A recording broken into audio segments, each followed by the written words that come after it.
लग्नाचे दागिने म्हणजे श्रीमंत पेशवाई दागिने, नाशिकचे सुप्रसिद्ध सराफ मयूर अलंकार सराफ।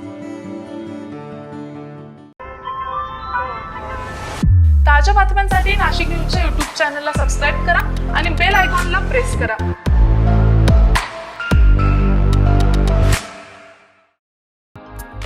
महाराष्ट्राचे मुख्यमंत्री देवेंद्र फडणवीस यांनी खासगी विमानाला नकार देत सामान्य प्रवासी विमानातून प्रवास करण्याचा निर्णय घेतलाय।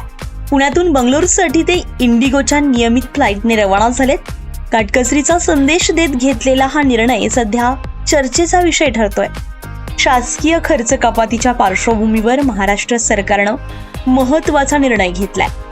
मंत्र्यांच्या चार्टर्ड आणि खासगी विमान प्रवासावर कडक निर्बंध घालण्यात आलेले आहेत आणि या निर्णयानुसार मुख्यमंत्री आणि उपमुख्यमंत्र्यांव्यतिरिक्त इतर कोणत्याही मंत्र्याला स्वतःच्या मर्जीने खासगी विमान वापरता येणार नाहीये। त्यासाठी मुख्यमंत्र्यांची मंजुरी आवश्यक असेल। याच पार्श्वभूमीवर मुख्यमंत्री देवेंद्र फडणवीस यांनी स्वतःच उदाहरण देत खासगी विमान टाळून पुण्यातून बंगळुरूसाठी इंडिगोच्या नियमित फ्लाईटने प्रवास केलाय। जागतिक इंधन संकट आणि आर्थिक शिस्त राखण्याच्या पार्श्वभूमीवर केंद्र सरकारनेही मंत्र्यांना खासगी विमानाऐवजी सामान्य प्रवासी विमान वापरण्याचा सल्ला दिलाय।